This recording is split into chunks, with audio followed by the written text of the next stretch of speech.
In this section, we will provide an introduction to donation. There are two ways to donate organs and tissues to help save and heal lives: deceased donation and living donation. People of all ages and backgrounds can be donors. State donor registries do not cover living donation. For more information on living donation, visit donatelife.net. In our training today, we will be focusing on facts related primarily to deceased donation. Most organs, eyes, corneas, and tissues come from deceased donation. A deceased donor is someone who has just died. Deceased organ donation is the process of giving an organ or a part of an organ at the time of the donor's death for the purpose of transplantation to another person.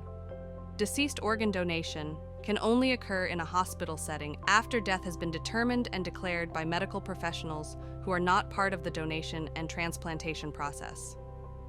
The hospital contacts donation professionals who check the donor registry. If the person is registered, the donation professionals inform the family. If not, the family is asked to authorize the donation. In all cases, the family is supported throughout the process. For eye and tissue donation, recovery can happen up to 24 hours after death has occurred. This may happen outside of a hospital setting.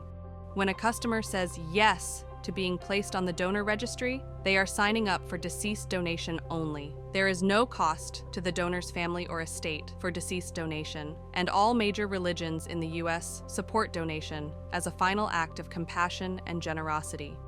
Donation can provide solace to a grieving family.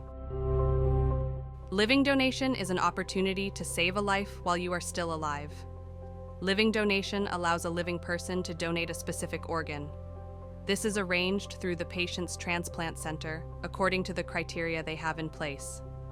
The process makes sure the living donor candidate is a good match and is healthy enough to donate. Organs that can be donated while someone is still alive include a kidney and a portion of the liver. A living donor's liver fully regrows within 4 months and will ultimately regain full function. The donated portion does the same for the recipient.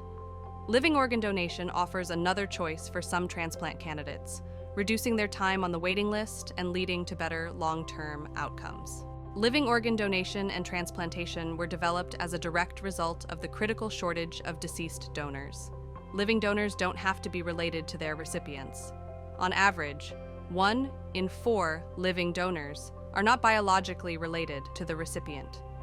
Patients who receive a living donor transplant are removed from the national transplant waiting list, making the gift of a deceased donor kidney or liver available for someone else in need. Transplantation is one of the great medical advances of our time. The impact one donor can make is remarkable. Just one person can save the lives of 8 people through organ donation, restore sight to 2 people through cornea donation, and save and heal the lives of more than 75 people through tissue donation. The list of organs and tissues that can be successfully transplanted continues to grow. So does your ability to save and heal lives as a deceased organ, eye, and tissue donor. Here's what can be donated: organs, heart, kidneys, liver, lungs, pancreas, intestine. Tissues, eyes, corneas, heart valves, bone and associated tissue, skin, veins and arteries, nerve. Living donation and VCA hands and face donation are not included in your donor registration. A separate authorization is required. For the past 10+ years, generosity has reached new milestones in the number of people saying yes to donation and saving lives. Record-breaking numbers of organ transplants have been performed nationwide. The need is still great. More than 100,000 people are on the national transplant waiting list. Even the largest football stadium in the U.S. could not fit the number of patients on the national transplant waiting list. For each person on the list, it is a life or death situation.